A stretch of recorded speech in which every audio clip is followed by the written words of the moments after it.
Hello mga kapatid, mga subscribers ng Luigi Vlogs at mga kababayan. Ito po ulit si Luigi at ngayon gagawin natin ang ating reaction video patungkol dito nga sa naging pahayag ni Mayor Vico Sotto sa ginanap na Senate Blue Ribbon Committee hearing patungkol nga sa flood control projects controversy, no? So una guys, bago natin isa-isahin yung naging pahayag ni Mayor Vico Sotto doon sa interview niya after nung Senate Blue Ribbon Committee hearing, bigyan ko lang kayo ng idea or konteksto kung saan nanggagaling ang isang Mayor Vico Sotto dito nga sa kung bakit gano'n na lang ang hugot niya dito sa flood control projects controversy na ito, no? Unang-una dyan, si Mayor Vico Sotto ay third termer at nakalaban niya nga ang grupo, specifically si Sara Diskaya na contractor nga nitong DPWH dito nga sa nakaraang eleksyon, no, sa pagka-mayor. So naglaban sila. Siyempre nagkaroon ng kahit paano naman, siyempre pag naglalaban nagkakaroon ng batuan ng putik yan, no? So feeling ko talagang medyo yun na, nag-draw na ng line yung dalawa. At eto, siyempre bukod sa mga hirit rin ni Mayor Vico against Diskaya, dati nung panahon ng kampanya ay humirit rin ng mga Diskaya at binanatan nga itong isa sa mga big projects ng Vico Sotto administration, which is nga yung 9.6 billion Pasig City Hall. Pero medyo mahabang usapan yan. So binibigyan ko lang kayo ng idea, no? At makailan nga sa taking ng mga bagong halal na local officials noong nakaraan, no, sa kanyang speech, binanggit ni Mayor na ano man ang mga gagawin niya in the future, lalo na sa paniningil dito sa Diskaya Company, ay hindi na parte ng politika dahil hindi na siya tatakbo sa susunod na eleksyon. At sa kanya nga ring nasabi doon ay meron unpaid taxes ang Diskaya Company or construction dito sa lungsod Pasig. At isa dyan, naging mainit rin si Mayor sa mga permits dahil nagko-construct nga daw or nagpapagawa ang pamilya Diskaya ng building, especially doon nga sa opisina nila, nang walang permit. So yun, no, yun yung parang backgrounder nitong dalawa, no, ng Sotto and Diskaya conflict or rift dito sa lungsod Pasig, no. Okay, so simulan na natin yung naging pahayag ni Mayor Vico Sotto nung tanungin siya ng media after nga ng Senate Blue Ribbon Committee. So eto, panoorin nyo. Well, yes, I think I've already said what I have to say. Tuloy-tuloy lang kung ano naman yung may tutulong namin as local government. Of course, we're doing our own parallel investigations. Ang importante dito, managot ang kailangan managot. Whether they're government officials, contractors, suppliers, politicians, or career officials, importante may managot. Hindi pwedeng... So ayan, no guys, malinaw naman ang sinabi ni Mayor Vico Sotto kung yung na dapat dito nga sa issue na to ay hindi lang nga naman contractors, no. Kumbaga ano rin to di ba? Concerted efforts ng corruption di umano ng DPWH, ng politicians at pwede nga, no, itong mga contractors na ito. So maganda yun, no. Lahat ay dapat managot kung mananagot, sabi niya. Pwedeng pagkatapos ng ilang buwan, tatahimik na lang ang issue, tapos magkakalimutan na tayo. Hindi pwede. Huwag tayong pumayag bilang mga mamamayang Pilipino, bilang government official, bilang ordinaryong mamamayan, bilang media. Huwag tayong pumayag na magkalimutan tayo after 2 months, after 2 years for that matter. Kailangan manatiling buhay yung issue. Kailangan makasuhan yung mga dapat kasuhan. So on our end, we're doing our part. We're doing parallel investigations. Alam nyo, no, tama naman yung sinasabi ni Mayor, no. Tayong mga Pilipino in general, no, majority of us, ang bilis nating makalimot, no, sa pagkakasala, lalo na ng ating mga lalo na ng mga politiko talagang nagkasala sa atin, no? Bakit? Paano ko nasabi yan? Maganda yung halimbawa, may na-convict na senador, elected ulit, nagsaserve ngayon.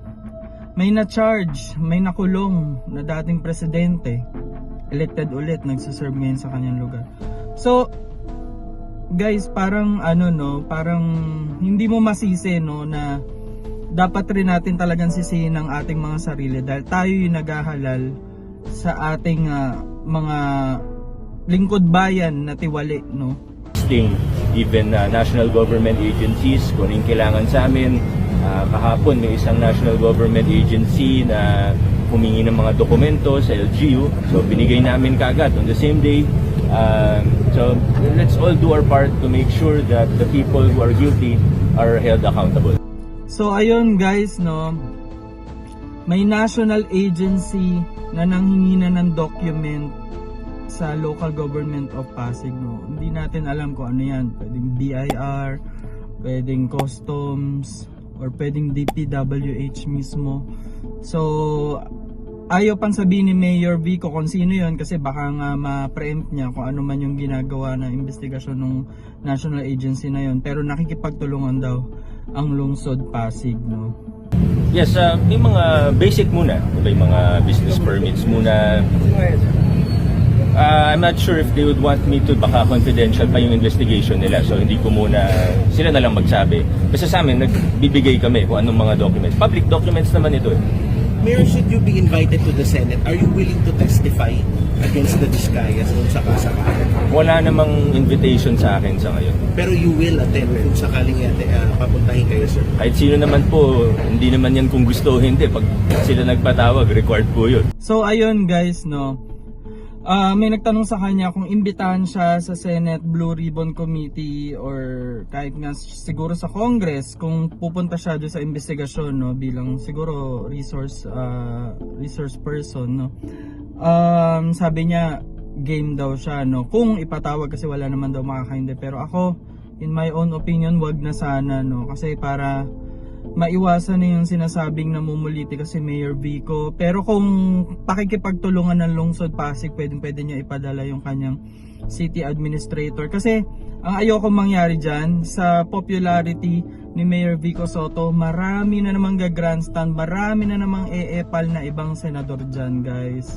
Makikisakay sa popularidad ni Mayor Vico Soto. So ayaw natin siyang magamit sa ganung paraan, no, kasi tsaka hindi na kailangan ni Mayor Vico ng ganung exposure sa Senado. Sana kung mangyari man yun, magpadala na lang siya ng kanyang representative kasi alam na natin ang gagawin ng ibang senador dyan, makiki-epal lang. Pero ang importante yung mga infrastructure projects na hindi na maulit, kasi paulit-ulit na yung nangyayari sa atin eh. Kailangan po matigil na yung mga kalakaran na alam naman natin. Kami sa gobyerno, alam natin nangyayari ito. Kayo sa media, alam nyo nangyayari ito. Kahit ang ordinaryong mamamayan, mulat na alam na rin nila na totoo yung mga kwento na kung ano yung SOP, porsentuhan, hatian, alam na natin lahat eh. Kailangan matigil to. So, yun lang naman yung sa akin. But are you hopeful na may mapapanagot sa Senado ngayon? Or Senate House, whatever investigation, independent probe, are you hopeful that someone, heads will roll? Well, the good thing about the inquiries in aid of legislation, be it Blue Ribbon Committee of the Senate or TRICOM or any other committee, at least the spotlight is on them. The spotlight are on these contractors, DPWH if needed. But really what's important is that cases are filed, whether with the Ombudsman or with the appropriate courts. So yun talaga yung pinaka-importante dito.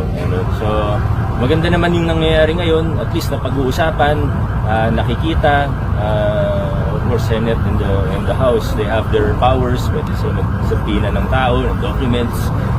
So magandang simula yun. Pero sa dulo, importante dito, and what we're trying to help with is that the appropriate cases be filed.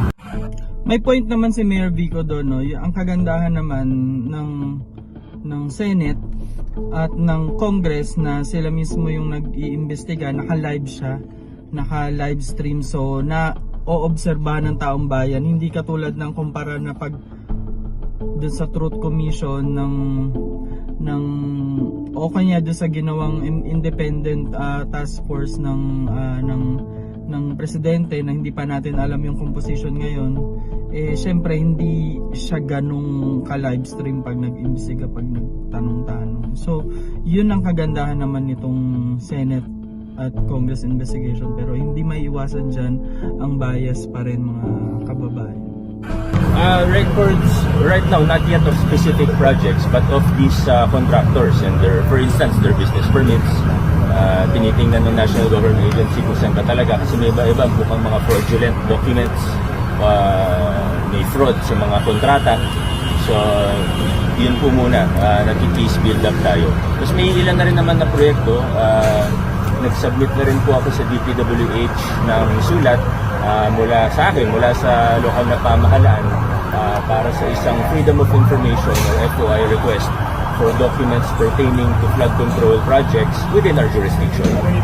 So ayun guys, no, nag-inquire na rin or sumulat na rin si Mayor Vico Sotto, sabi niya, sa DPWH patungkol nga sa mga flood control projects ng Lungsod Pasig, no. So hindi natin sure kung hanggang kailan yung sasakupin ng inquiry ni Mayor. Dito lang ba sa panahong siya yung nakaupo, o kahit nung mga nakaraan pa na even mga nagdala ng flood control project sa lungsod ng Pasig, especially kung may senador man o yung previous congressman or present.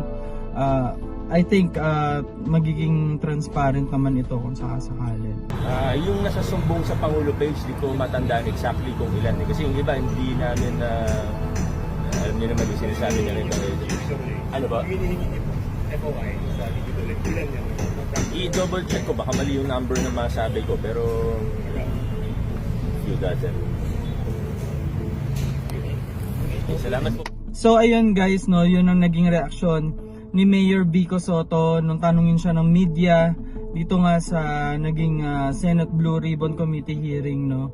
At eto guys, bigyan ko naman kayo ng punta naman tayo dun sa kabilang banda, no, sa Kongreso.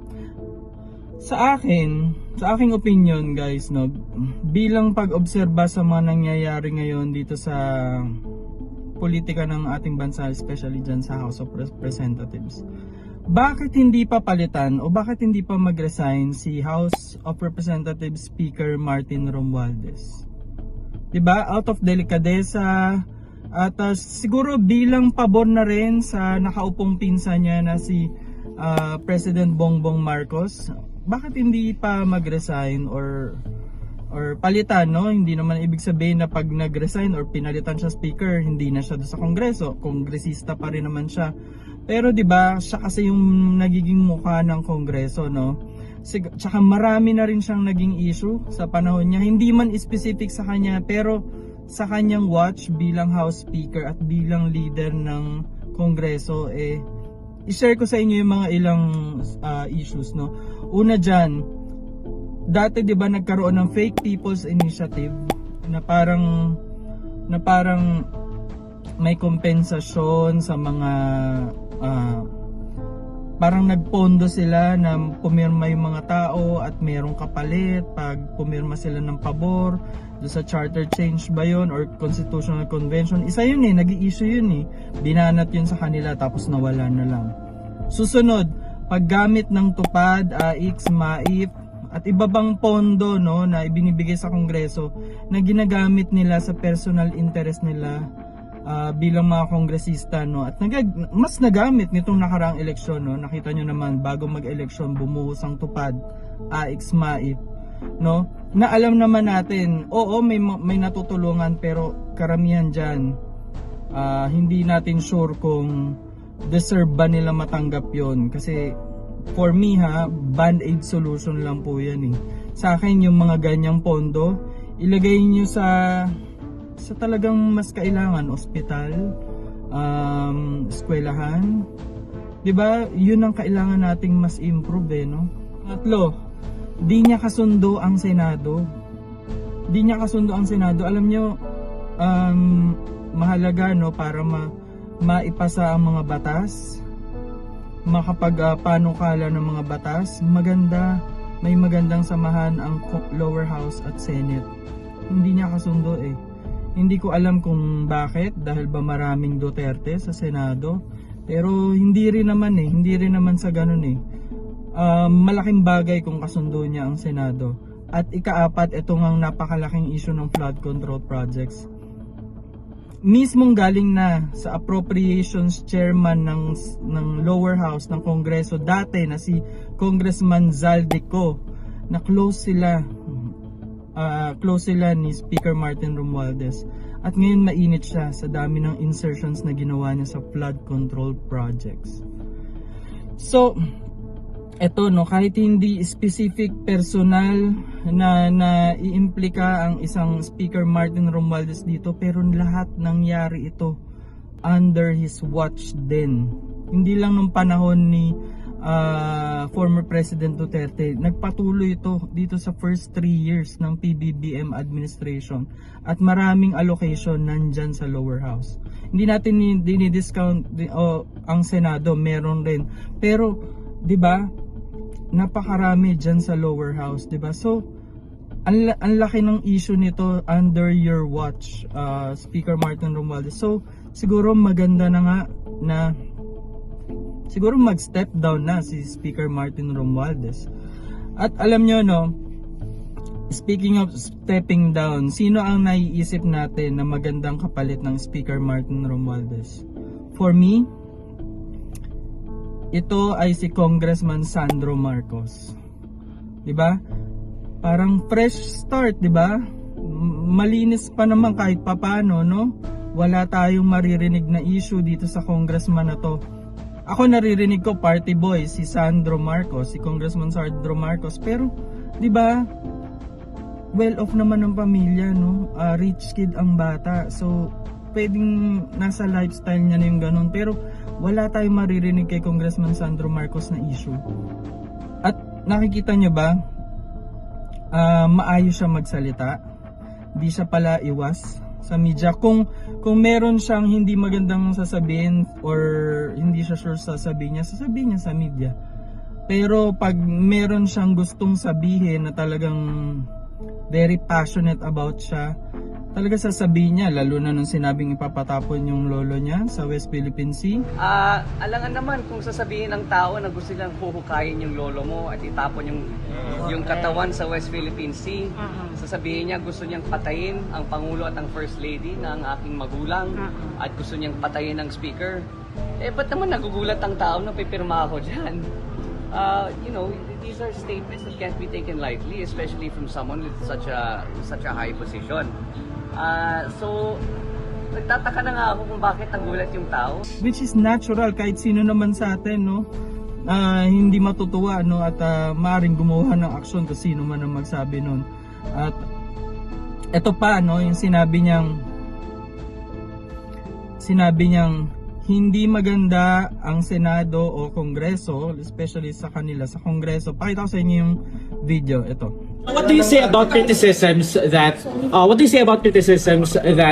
the House doesn't have the credibility to conduct its own investigation into flood control projects? I actually agree. There are I agree. dozens of contractors. I agree. Sir? In what way, Madam? Why would a body investigate itself? So you're in favor of creating? I think it would be wise and prudent on us to wait as to what the executive has to say. So ayun nga guys, no, nagiging practical lang si Congressman Sandro Marcos na kumbaga iimbestigahan mo yung sarili mo, which is ang dami na rin naman nagke-question sa Senado at sa Kongreso na iniimbestigahan yung mga sarili nyo at mga kapwa nyo. So malaki ang point ni Congressman Sandro Marcos doon, no. At ito pa, isa pa, si Congressman Sandro Marcos bilang presidential son, I know for a fact na igagalang siya ng mga senador kahit papano. Gagalang siya ng Senado. At kung ano man ang maging kanyang mga pronouncements, hindi ko alam, medyo magiging iba ang trato. Kumbaga, kung ang Speaker Martin Romualdez at isang Sandro Marcos ang sasagot sa mga issues ng Kongreso. Tsaka alam nyo guys, eto sabihin nyo ng mababaw o hindi, no? Sabihin nyo ng mababaw. Si Congressman Sandro Marcos bata at may looks din naman, no? At karamihan sa botante ngayon bata. So nakita natin yan, no, kung paano inangat ng mga kabataan ang mga gusto nilang iboto nitong nakaraang eleksyon, no? So kung politika lang at kung people's people's interest or favor, malaki ang feeling ko maiaambag ng isang Sandro Marcos sa administrasyon ng kanyang ama, no, bilang siya ay bata at may looks din naman, no? So mababaw siya pero meron dating yan guys, lalo na sa laki ng populasyon ng mga batang botante.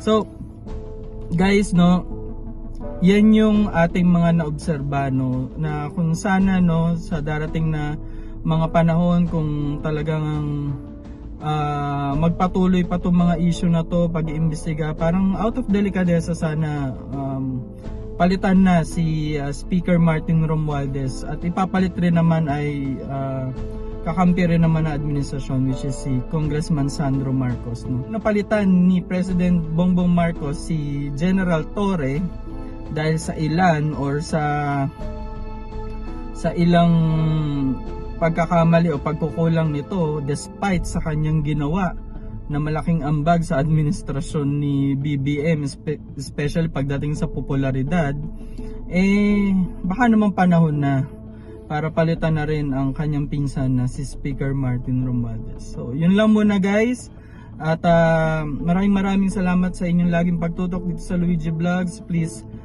like, comment, share, and subscribe na rin dito sa ating channel. At abangan ang ating mga susunod pang upload.